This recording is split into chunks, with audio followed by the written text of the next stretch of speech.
Livro A Maternidade e o Encontro com a Própria Sombra, o resgate do relacionamento entre mães e filhos, da Laura Gutman, capítulo 2, o parto. Narração de Fernanda Leite, o parto, capítulo 2. O parto como desestruturação espiritual. Para que o parto aconteça, é necessário que o corpo físico da mãe se abra para deixar passar o corpo do bebê, permitindo certo rompimento.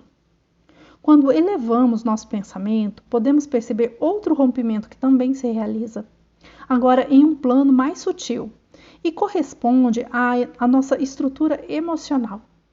Há um algo que se quebra e se desestrutura para possibilitar a transição do ser apenas um para ser dois. É uma pena que atravessemos a maioria dos partos com uma consciência precária a respeito de nossos poderes e limitações, pois vivê-los plenamente nos permitiria também nos quebrarmos por completo.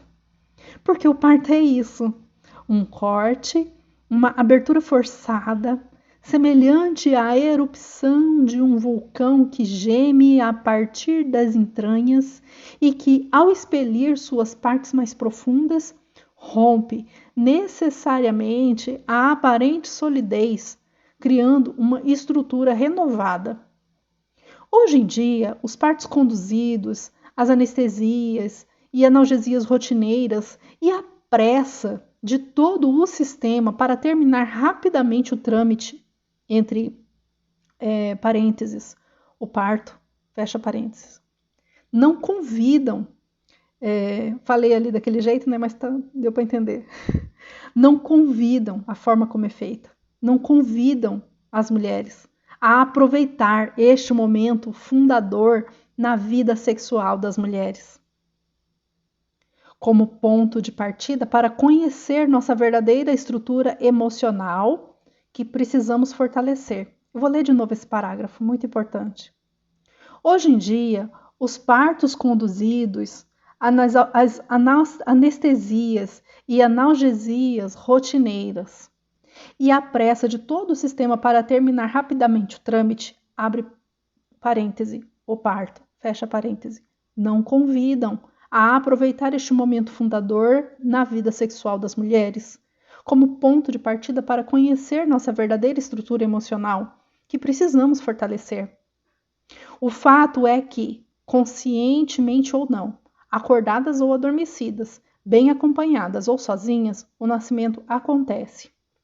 Depois da erupção do vulcão, entre parênteses, o parto, as mulheres se veem com um filho nos braços e, além disso, com seus pedacinhos emocionais, abre parêntese, as pedras que se desprendem, fecha parêntese, esparramados por aí, rodando, meio rotos e atordoados, em direção ao infinito, ardendo em fogo e temendo destruir tudo que tocam. Os pedacinhos emocionais se desintegram e caem onde podem.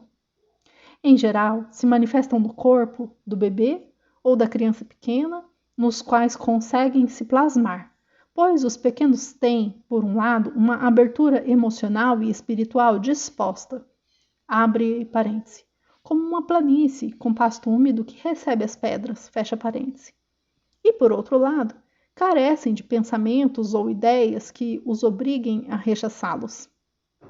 Simplesmente, as emoções desarmadas, quando sofrem, se fazem sentir no corpo do bebê que permanece disponível. Assim como um vulcão, uma vez que expelimos fogo, o conteúdo fica exposto nos vales receptores. É a sombra expulsa do corpo. Atravessar um parto é se preparar para a erupção do vulcão interno. E essa experiência é tão avassaladora que requer muita preparação emocional, apoio, acompanhamento, amor, compreensão e coragem por parte da mulher e de quem pretende assisti-la. De maneira lamentável, hoje em dia consideramos o parto um ato puramente corporal e médico. Um trâmite que, com certa manipulação, anestésicos para que a parturiente não seja um obstáculo, drogas que permitam decidir quando e como programar a operação e uma equipe de profissionais que trabalhem coordenados possa extrair um bebê corporalmente são e comemorar o triunfo da ciência. Esta modalidade está tão arraigada em nossa sociedade que as mulheres nem sequer questionam se foram atrizes ou meras espectadoras de seus partos. Se aquele foi um ato íntimo, vivido na mais profunda animalidade, ou se fizeram o que se esperava delas. Conforme atravessamos situações essenciais de rompimento espiritual inconscientes, anestesiadas, adormecidas, infantilizadas e assustadas, ficamos sem ferramentas emocionais para rearmar nossos pedacinhos em chamas e permitir que o parto seja uma verdadeira passagem da alma. Segundo subtítulo do capítulo 2 é a institucionalização do parto. A institucionalização do parto. O início do vínculo mãe-bebê está muito condicionado à experiência do parto e aos primeiros encontros entre mãe e filho. Em geral, não são tão ideais como descrevem as revistas e os livros especializados. Por isso, parecem-me pertinentes algumas considerações sobre a institucionalização e consequente desumanização desse momento fundador, que perdeu sua conotação de acontecimento íntimo, sexual, amoroso, pessoal, único e mágico. O parto deveria ser revelador, no sentido de que cada mulher deveria ter a possibilidade de parir da maneira mais próxima do que ela é em essência. São poucas as mulheres que conseguem se ver refletidas no parto que acabam de atravessar. Os partos não são bons nem ruins, mas a vivência de cada mãe é fundamental para a compreensão posterior de suas dificuldades no início do vínculo com seu filho. Não é possível falar de partos sem dirigir um olhar honesto ao que acontece em 99% deles na sociedade ocidental.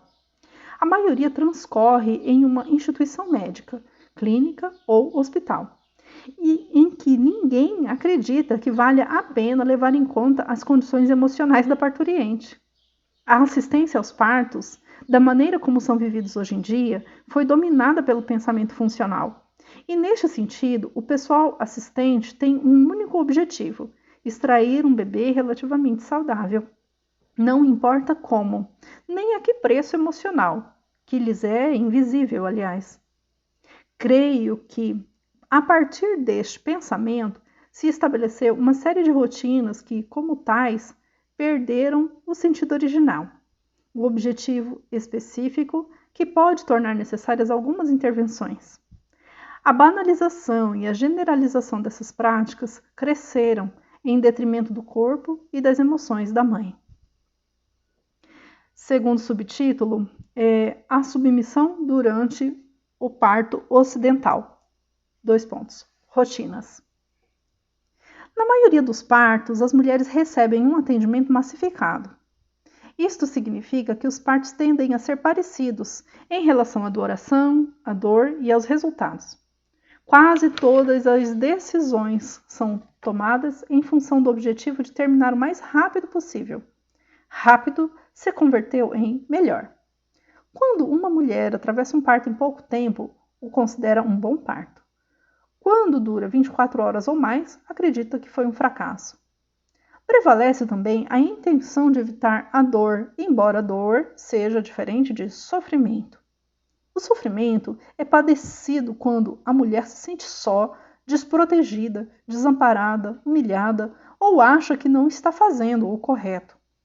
Quando está em posição dorsal, deitada, com soro, que não permite que se levante da maca nem se vire, ouvindo as pulsações do bebê amplificadas e tentando adivinhar o que significa a expressão do obstetra ou da parteira depois de cada toque. Quando lhe dão um ultimato: se em meia hora você não terminar a dilatação, vamos para a cesariana. Quando não permitem que se queixe, grite ou chore. Quando a única coisa que anseia é acabar com o pesadelo. Quando não lhe ocorreu pedir a companhia de um ser querido. Quando não tem ideia do que precisa porque nunca pensou nisso e não perguntou a ninguém. Quando se sente uma porcaria, sem identidade, sem história, sem vida, quando é chamada de a gordinha do quarto 8 ou a bolsa rompida que foi internada à meia-noite. Isso é tudo o que ela é, com os pés e as mãos amarrados, sofrendo câimbras na cadeira obstétrica, com a genitália descoberta, enquanto assiste à troca de turno das enfermeiras e o tempo corre a favor dos demais. O parto, tal como é vivido hoje em dia, se transformou em uma sucessão de atos rotineiros, a saber, internação precoce, a mulher chega com contrações à instituição médica. Depois é submetida a um exame de toque em que dificilmente olharão mais do que seus órgãos genitais. Decidirão pela internação se acharem que está na data do parto, ao redor da 40ª semana, mesmo que não tenha nenhuma ou muito pouca dilatação do colo do útero. Isso significa que a mulher pode estar em trabalho pré-parto, com início de contrações, mas não necessariamente em franco trabalho de parto. A internação pressupõe permanecer deitada e ficar à mercê dos exames de toques vaginais frequentes, que são realizados por várias pessoas. Nos hospitais públicos, vários estudantes de obstetrícia fazem suas práticas, enquanto o tempo corre contra.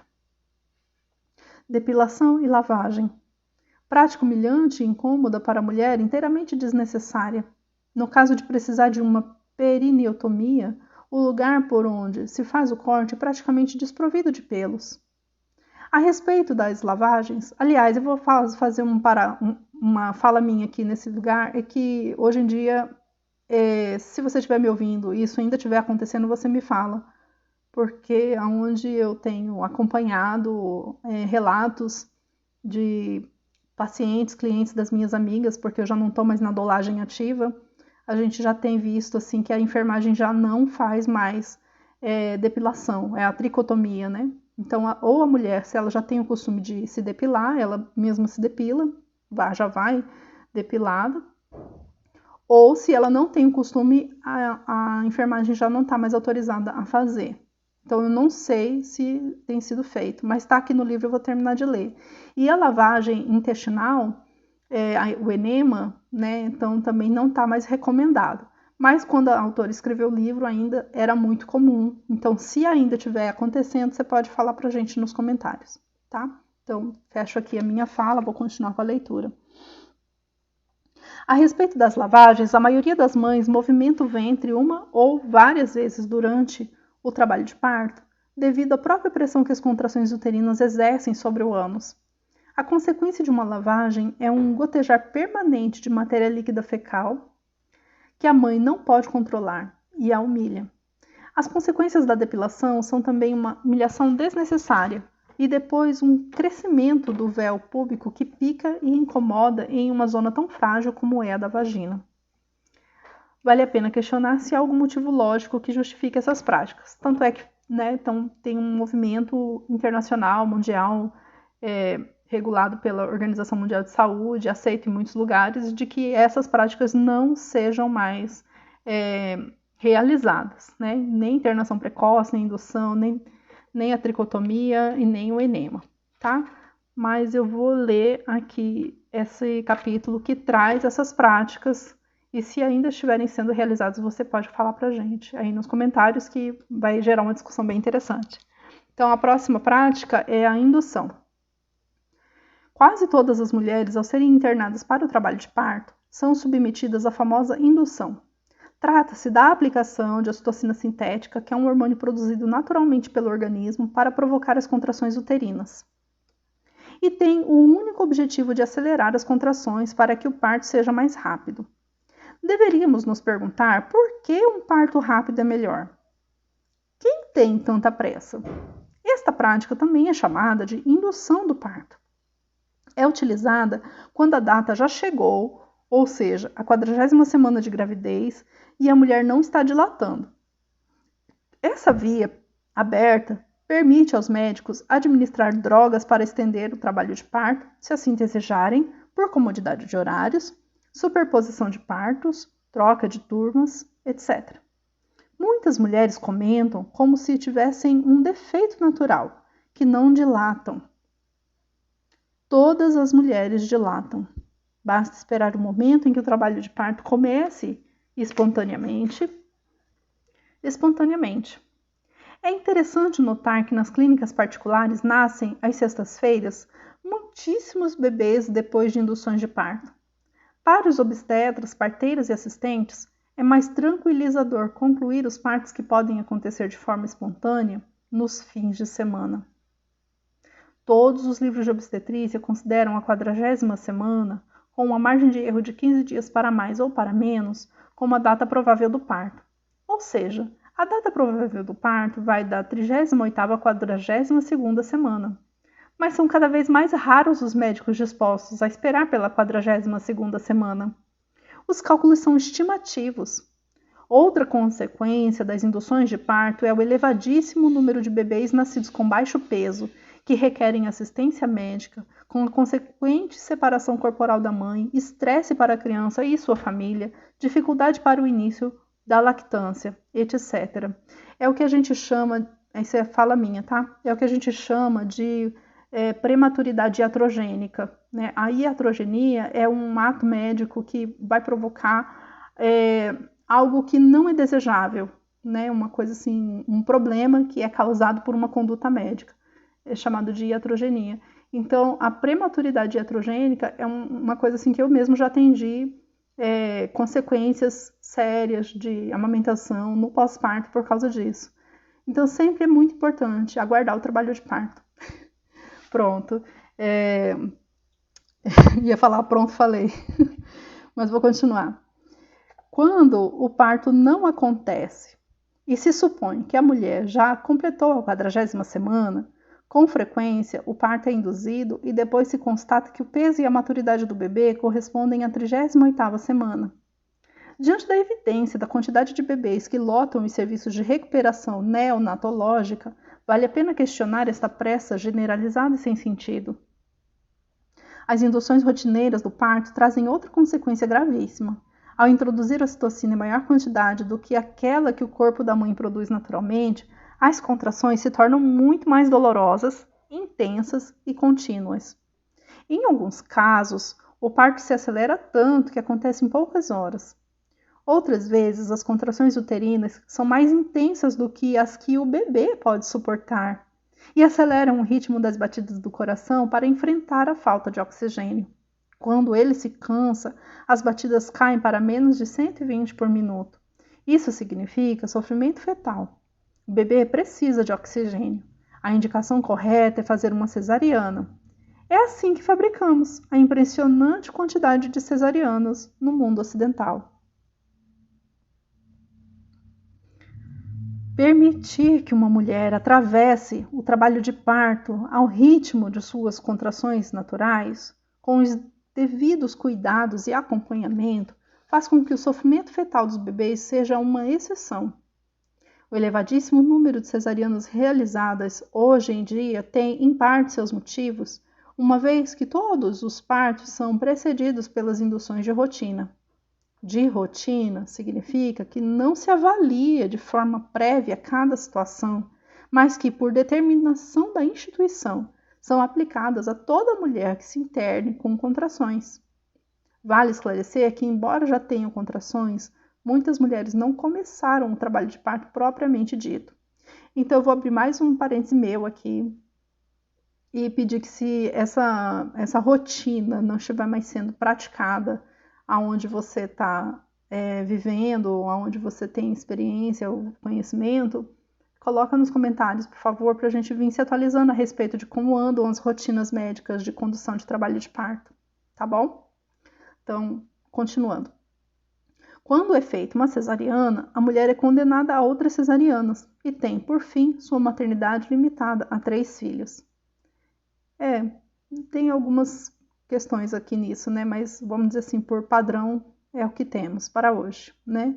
Existem algumas exceções, mas vamos lá. Né, exceção assim, né? Por exemplo, a mulher teve uma cesariana, ela vai poder ter um parto normal após cesariana? Vai poder ter, mas vai dar um pouco de trabalho para ela, né? Com certeza. Ela vai poder ter mais de 3 filhos?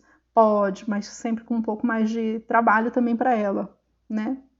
se ela quiser ter mais filhos. Eu conheço uma mulher que quis ter mais filhos e realmente não pôde, né, por causa das cesarianas. Bom, continuando. Outra rotina. Perineotomia, que é o que a gente chama de episiotomia também. É o corte que costumam fazer em pleno períneo, atingindo uma parte do lábio da vagina. O objetivo é acelerar o período de expulsão.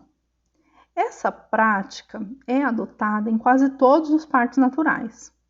O músculo é cortado de forma oblíqua e por isso a cicatrização é muito dolorosa e leva os puérperas a um sofrimento tal que isso acaba repercutindo necessariamente na disponibilidade da mãe em cuidar do recém-nascido.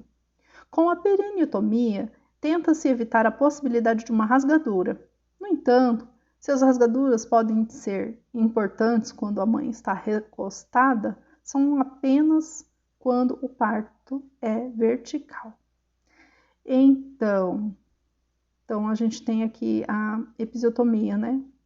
Então, teve uma campanha bem forte para evitar. Não sei como é que anda isso nos consultórios, hospitais e clínicas. Havia muita resistência dos médicos em se atualizarem com esta prática, para que não fosse feita. Próximo procedimento, cesarianas. Quando se transforma a indução dos partos em rotina, é lógico que a maioria das cesarianas é fabricada.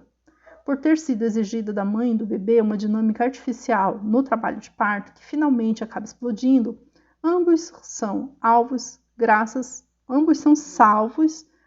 à cesariana. E a cesariana é tão grave? Não, não é gravíssima em si. Hoje em dia, as cesarianas salvam muitas crianças e muitas mães, e é uma maravilha que exista essa possibilidade sem grandes riscos. A única coisa grave é o número de cesarianas desnecessárias que são praticadas no mundo ocidental por desconhecimento, por dinheiro, por estarem a serviço da comodidade dos profissionais e pela banalização desta prática. E também devido ao pouquíssimo questionamento de práticas médicas e paramédicas que permita discernir entre o que é necessário fazer e o que é prescindível quando há um custo demasiadamente elevado para o ser humano que está sendo atendido. Está claro que o preço da desumanização é pago pelas mulheres com seus corpos. Os maus tratos. As mulheres relatam com riqueza de detalhes os maus tratos que sofrem nos hospitais e nas salas de primeiros socorros, ainda que na obstetrícia os maus tratos não ocorram apenas com os pobres.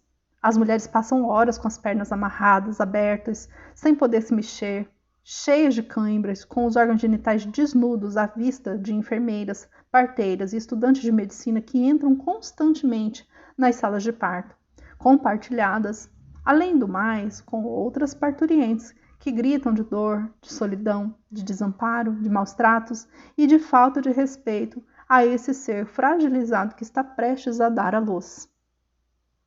Anestesia peridural. As mulheres acreditam, no meio da solidão, do desamparo e do medo, que a dor será intolerável. Quando o parto é induzido, de fato as contrações são muito dolorosas. Quando a mulher está em posição dorsal, deitada, imobilizada, amarrada à mesa obstétrica, com as pernas levantadas e tomadas pelas cãibras, com um braço imobilizado pelo processo de indução, com os aparelhos de monitoração cercando sua cintura, com o som das batidas do coração do bebê inundando seu temor, costuma pedir aos gritos uma anestesia peridural que a salve deste inferno. Por sorte, ela existe. Muitos médicos preferem administrá-la desde o princípio, pois assim a parturiente não incomoda e então podem trabalhar em paz. Desta maneira, as mulheres se livram da dor, mas também do prazer. Perdem o medo, mas também a luxúria da ruptura. Claro que para se internar na dor, as condições do trabalho de parto deveriam ser outras. Movimento livre do corpo, acompanhamento amoroso, progressão natural do trabalho de parto. A anestesia, que é experimentada como se fosse salvadora, é muitas vezes um recurso dentro da situação prévia de submissão. Reflexões sobre os maus tratos. As mulheres têm dores de parto, mas quando relatam suas experiências, sem que se deem conta, se referem aos maus tratos que geram sofrimento e que confundem com dor. Cada parto é diferente. naturalmente duram mais tempo do que hoje se admite como tolerável. Entre 12 e 24 horas é um tempo médio razoável. Até mesmo 2 ou 3 dias de parto podem ser necessários para que a mulher elabore inconscientemente o desprendimento e se sinta capaz de abrir o corpo e se entregar ao rito de passagem. Eu não dilato costuma ser a explicação que as mulheres dão para justificar a cesariana. No entanto, todas as mulheres dilatam. Simplesmente não se esperou tempo suficiente. Uma mulher que não dilata é alguém que não começou o trabalho de parto. Cada vez que uma mulher tem a coragem de relatar os maus tratos que recebeu durante o trabalho de parto, adquirindo consciência do vivido, se produz uma avalanche de identificações em suas recordações. E aí, com espanto, cada uma constata o que não se atreveu a dizer, o que não conseguiu pedir, o que não exigiu, o que não soube. Devemos notar que em outras práticas médicas recorrentes, como uma operação de apêndice, ninguém é tão maltratado como uma parturiente. Talvez isso se deva ao fato de que, ao redor de um nascimento, assim como ao redor da morte, todos estamos envolvidos. Nada nos é indiferente. Cada nascimento nos remete ao nosso, aos filhos que tivemos, aos que não tivemos, aos que gostaríamos de ter, aos que perdemos. E um fato tão comovente precisa ser acompanhado por pessoas capazes de se envolver emocionalmente, além de conhecer e saber lidar com algumas técnicas que possam ajudar o nascimento. Se os acompanhantes não têm essa consciência, advém o maltrato, porque o que se vive é demasiadamente intenso, demasiadamente animal, para que se possa tolerá-lo à distância como simples espectadores. Sem dúvida, há mais de uma razão para explicar a institucionalização dos maus tratos, a ponto de que ninguém os questiona. Ser testemunha de um rompimento espiritual de tais dimensões pressupõe ter clareza sobre o próprio caminho. Acompanhar um parto da posição profissional não é o mesmo que dar assistência a uma prática médica de qualquer outra ordem. Creio que a falta de consciência sobre a ruptura que se está produzindo é o motivo das agressões e dos maus tratos gratuitos a que a maioria das mulheres em situação de parto é submetida. No hospital de Escobar, eu não me atrevia a gritar, porque ouvi outra parturiente gritando muito e lhe deram uma bofetada. Então eu me disse, quero ver se também vão bater em mim. Isso é um relato, tá? Entre aspas, outro relato. O nível socioeconômico nada tem a ver. Eu fiquei na clínica e maternidade suíço-argentina e quando a enfermeira chegou, me cobriu e me censurou porque eu havia manchado os lençóis. Recém-saída da sala de cirurgia, eu estava meio adormecida. Fecha aqui as aspas, outras aspas. Eu tive uma rasgadura e não acreditava em mim. Queriam que me levantasse a todo custo. Eu chorava de dor, até que consegui que um médico me examinasse e dissesse que de fato tinha uma rasgadura e eu não podia caminhar. Outras aspas. Tinham me prometido que meu marido poderia entrar na sala de parto comigo, mas quando chegou o momento, ninguém ouviu nossos pedidos. Outra aspas. Cada vez que eu gritava por causa da dor de uma contração, a enfermeira ria e me dizia: quando você fez, gostou muito. Eu não podia acreditar que naquele momento alguém estivesse me dizendo uma coisa daquelas. Outra aspas. Quando disse ao meu médico que queria esperar que o parto se desencadeasse sozinho, sem provocá-lo, ele me disse: se você quer que seu filho morra, o problema é seu. Continua o livro. A maioria das mulheres guarda recordações de sofrimento, mas não tem consciência dos maus tratos que recebeu. Às vezes conciliam. Quando não grito, me tratam melhor. Antes da era dos partos feitos por médicos e sistematicamente institucionalizados, As mulheres pariam acompanhadas de alguma mulher experiente e assistidas por outras mulheres, mães, primas, irmãs. É verdade que os partos difíceis eram dramáticos. As condições de higiene geravam uma mortalidade perinatal muito superior à de hoje em dia, mas, em outro sentido, tinham melhor qualidade de parto, desfrutavam de proteção, tempo e respeito. Ninguém as apressava, ninguém as deitava, ninguém as espetava nem cortava. E, logicamente, as complicações nos partos eram menos frequentes do que na atualidade. O corpo fala, o corpo tem memória. Aquilo que aquela mãe e aquele bebê atravessam juntos vai deixar marcas em ambos. Os partos descuidados e as promessas não cumpridas deixam marcas. Quase não há médicos que aceitam fazer partos sem indução e sem realizar perineotomias de rotina. O sistema econômico exige que os partos sejam apressados. No entanto, cada parto é único e merece ter o próprio tempo. As empresas de plano de saúde pagam muito pouco a médicos e enfermeiras pelo atendimento de um parto. E, por essa razão, os profissionais costumam se encarregar de muitos partos por mês, com a consequente falta de disponibilidade. Falar de partos em nossa sociedade é falar de maus tratos à mulher, de desumanização e de falta de respeito. O mundo seria outro se pudéssemos acompanhar cada parturiente em seu processo pessoal, sem nenhuma outra ciência além de envolver o coração, sendo capazes de estar atentos para o caso de aparecer algum risco e avaliar com seriedade as intervenções absolutamente necessárias e benéficas para um bom nascer. Próximo subcapítulo. A opção de parir cercado de respeito e cuidados. Creio que chegou a hora de cuidarmos de nossos partos. É insólito que, em matéria de partos, as mulheres estejam tão desconectadas, sejam tão ignorantes e se vejam sem condições de fazer boas escolhas. Isto se contrapõe a outros aspectos de nossa vida cotidiana, como o trabalho e as relações sociais, familiares ou afetivas, em que nos administramos com diversos graus de autonomia e decisão. Há alguma possibilidade de imaginarmos um parto diferente? É importante? Comecemos pensando que o parto não é só um fato físico que começa com as contrações uterinas e termina com o nascimento do bebê e o desprendimento da placenta. É, acima de tudo, uma experiência mística, talvez o fato mais importante da vida sexual das mulheres. E por se tratar de um fato sexual, temos o direito de vivê-lo na intimidade e com profundo respeito à pessoa como ser único, com sua história, suas necessidades e seus desejos pessoais.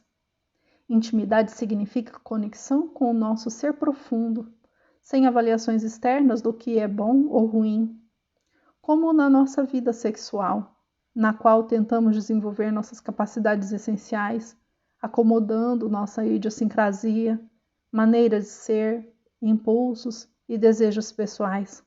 Assim deveriam ser os partos, diferentes e únicos. A dor, tão desprestigiada nos tempos modernos, é necessária no resguardo, para se conectar com partes muito escondidas de nosso ser, para investigar bem lá dentro e sair do tempo e do espaço reais, para entrar em um nível de consciência intermediário um pouco fora da realidade. A dor permite que nos desliguemos do mundo pensante, percamos o controle, esqueçamos a forma, o correto. A dor é nossa amiga, nos leva pela mão até um mundo sutil, ali onde o nosso bebê reside e se conecta conosco. Perdemos a noção de tempo e espaço. Para entrar no túnel da ruptura, é indispensável abandonar mentalmente o mundo concreto, porque parir é passar de um estágio a outro. É um rompimento espiritual e, como todo rompimento, provoca dor. O parto não é uma enfermidade a ser curada, é uma passagem para outra dimensão. Eu vou ter que fazer um parêntese aqui a respeito da dor, porque eu concordo em parte com ela, que a dor ela tem o seu lugar, tem a sua importância, mas hoje a gente também já sabe que a gente pode lidar com a dor de outra forma. A gente pode elaborar a dor ao ponto de até chegarmos a dissolvê-la. Isso dá um trabalho, é um treinamento que se chama o Caminho Iniciático para o Parto Sem Dor, né? Eu sou colaboradora desse projeto, então quem quiser saber mais informação também, de repente coloco alguma coisa na descrição desse vídeo e quem quiser também colocar nos comentários, coloca aí Caminho Iniciático, hashtag Caminho Iniciático, que eu vou saber que você chegou aqui e está acompanhando essa leitura. Então, vou continuar. Pois bem, isto só é possível quando alguém nos apoia. Quando contamos com um acompanhamento amoroso por parte de um profissional ou de um ser querido disposto a nos olhar e a se colocar a nosso serviço. Quando as mulheres precisam estar atentas para se defender dos maus tratos e da desumanização, é subtraída delas a capacidade de examinar as profundidades de seu ser. Isso é verdade, porque se ela tem que estar prestando atenção em tudo ao seu redor, tendo inclusive que se defender, que se prover da própria segurança emocional e física, realmente como é que ela vai entrar para dentro dela, né? Por isso, eu volto aqui para o texto, por isso é imprescindível escolher a melhor companhia para esta viagem. Não nos conformemos com o que todo mundo escolhe, com os médicos da moda ou prestigiados. Ao contrário, devemos avaliar quem está disposto a observar nosso personalíssimo encontro com a sombra, cuidando de nós e fazendo tudo o que não coloque em risco nossa saúde física e espiritual. Então, essa é a primeira parte do capítulo 2. E se você chegou até aqui, eu vou pedir para você colocar uma hashtag lá nos comentários. Eu cheguei, hashtag eu cheguei, para saber que você chegou até o final. E curte, assim, sabe aquele joinha? Dá um curtir, porque é legal. Eleva a nossa autoestima. E se puder compartilhar com as amigas e se inscrever no canal, porque tem vídeo com 146 visualizações. E meu canal só tem 45 inscritos até agora.